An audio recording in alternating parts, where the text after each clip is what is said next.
বন্ধুরা, দেখুন আজকে আমি নাস্তা বানাবো। ময়দা এখানে 1 কাপ পরিমাণ ময়দা দিয়েছি। এবার দেবো হাফ কাপ পরিমাণ সুজি দিয়ে আমি জল দিয়ে এটাকে ভিজিয়ে রাখবো। আর একটু সামান্য নুন দেবো। এই যে এখানে আমি সুজি হাফ কাপ পরিমাণ সুজি দিয়ে দিচ্ছি, স্বাদ মতো নুন। এবার এটাকে ভালো করে মাখিয়ে নিয়ে মেশাবো, ভালো করে মিশিয়ে জল দিয়ে আমি ভিজিয়ে রাখবো। আধ ঘন্টা খানেক ভিজিয়ে রাখছি। সুজিটা একটু জল শোক করবে তো, ময়দা সুজিটাকে আমি জল দিয়ে গুলে রেখেছি। এবার একটু ঢাকা দিয়ে রেখে দেবো। ফিরে আসছি আধ ঘন্টা পরে। নমস্কার বন্ধুরা, ঘটি বাটি রসোই ঘরে আপনাদের সবাইকে স্বাগত। আজকে আমি বানাবো মাল্টি ভেজ নাস্তা। দেখুন আমি কীভাবে করছি। এই যে এখানে দেখুন পেঁয়াজ কুচোনো আছে, রেড বেল পেপার আছে, বিনস আছে, গাজর আছে, yellow bell pepper, capsicum, sweet corn আছে, কাঁচা লঙ্কা আছে। এই সবজিটাকে এবার ফ্রাইং প্যান বসিয়ে দিয়েছি। এতে একটু সাদা তেল দেবো।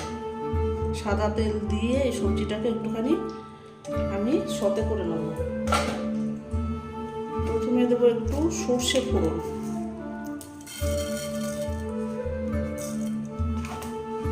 তারপর দেবো একটু জিরে ফোড়ন,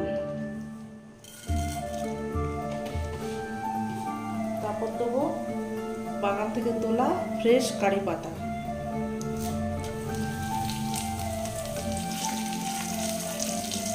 ফোড়নটা একটু হবে। ফোড়নটা এই যে হয়ে গেছে, সুগন্ধ ছাড়তে শুরু করেছে। এবার দিয়ে দেবো কুচনো পেঁয়াজ, একে একে সব দিয়ে দেবো। রেড বেল পেপার, বিনস, গাজর, ইয়েলো বেল পেপার, ক্যাপসিকাম, কাঁচা লঙ্কা আর কর্ন সব একসঙ্গে দিয়ে এবার খুব ভালো করে নাড়াচাড়া করে সতে করে নেব সবজিটাকে। দিয়ে দেবো একটু পরিমাণ মতো নুন, এবার নুনটাকে এই সবজির সাথে খুব ভালো করে মিশিয়ে দেবো। এবার দেবো একটু বাঁধাকপি, আবার একটু ভালো করে নেড়ে দেবো। এবার দিয়ে দেবো একটু সামান্য চিনি, কাঁচা লঙ্কা একটু দিয়েছি আর একটু গোলমরিচ দিলাম। চিনি আর গোলমরিচটাকে একটু ভালো করে সবজির সাথে মিশিয়ে দিচ্ছি। ঢাকা দিয়েছিলাম, জল বেরিয়েছে। এই যে একটু বাটার দিয়ে দিলাম। সবজিটা আমার প্রায় রেডি হয়ে গেছে। এবার নামিয়ে ফেলবো। বাটারটাকে এর সাথে মিশিয়ে দিয়ে এবার আমি নামিয়ে ফেলছি। আমি আধ ঘন্টা পরে ঢাকনাটা খুলেছি সুজি আর ময়দার গোলাটা নিয়ে। এবার আমি এখানে একটা ডিম দিয়ে দেবো। একটা ডিম ফাটিয়ে দিয়ে দিলাম। একটু ভালো করে এর সাথে মিশিয়ে নেব। আর একটু জল লাগবে, আর একটু জল দিয়ে দেবো। বেশি পাতলাও হবে না, বেশি ঘনও হবে না। এবার দিয়ে দেবো যে সবজিটা আমি সতে করেছিলাম, সেই সবজিটাকে এর সঙ্গে মিশিয়ে দেবো। এই যে সবজিটাকে এর সাথে মিশিয়ে দিলাম, দিয়ে আবার ভালো করে এর সাথে মিশিয়ে নেব। এখানে আপনি হলুদ মেশাতেও পারেন, নাও মেশাতে পারেন। আমি এখানে হলুদ দিইনি, হলুদ ছাড়াই করব। কালারফুল যদি করতে চান তাহলে কাশ্মীরি লঙ্কার গুঁড়ো বা হলুদ দিয়ে তারপরে করতে পারেন। এবার আমি নাস্তাগুলোকে তৈরি করব। ফ্রাইং প্যানে একটু তেল দিয়ে দিয়েছি। তেলটাকে একটু ঘুরিয়ে দিলাম, দিচ্ছি।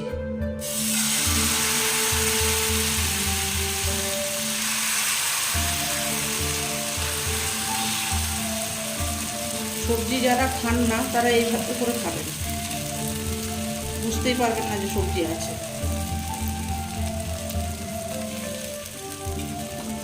এবার একটু ঢাকনা দিয়ে দিচ্ছি। এবার খুলছি। এবার এটাকে একটু উল্টিয়ে দেবো, আবার একটু ঢাকনা দিয়ে দেবো। ঢাকনাটা খুলছি, আর একটু এই পাশে উল্টিয়ে দেবো। দেখুন কি সুন্দর হয়েছে। খেতে এটা খুব ভালো হয় বন্ধুরা। যারা সবজি খান না তারা এইভাবে করে খাবেন, অসাধারণ খেতে হয়।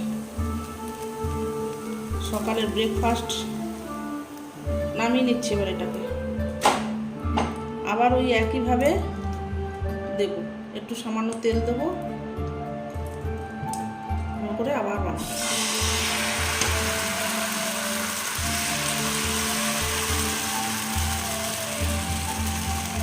আবার একটু ঢাকা দিয়ে দেবো।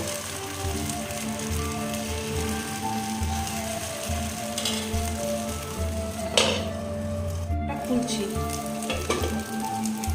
আবার এটাকে একটু উল্টিয়ে দেবো। সেটা কি সুন্দর হয়ে গেল। আবার একটু ঢাকনা দিয়ে দিচ্ছি, ঢাকনাটা খুলছি, আবার একটু এই পাশটা উল্টিয়ে দেবো। দেখুন রেডি হয়ে গেল। তো আমি ডিম দিয়েছি, শুধু ভেজ নাস্তাও বলা যাবে না, এগ ভেজ নাস্তা, মাল্টি এগ ভেজ নাস্তা রেডি হয়ে গেল আমার। এইভাবে আপনারা বানাবেন, বানিয়ে করে খেয়ে আমাকে কমেন্ট করবেন। ছুটির দিনে এরকম জল খাবার অসাধারণ খেতে হয়। সঙ্গে 1 কাপ চা নিয়ে নেবেন, এর সঙ্গে আর কিছু লাগবে না। এরকম নিত্য নতুন ভিডিও পেতে আমার চ্যানেলটির সঙ্গে থাকবেন, সাবস্ক্রাইব করবেন, লাইক করবেন, প্রচুর প্রচুর শেয়ার করবেন। নেক্সট ভিডিও আসার অপেক্ষায় থাকবেন। ততক্ষণ আপনারা সবাই সুস্থ থাকুন, ভালো থাকুন, সাবধানে থাকুন। ধন্যবাদ।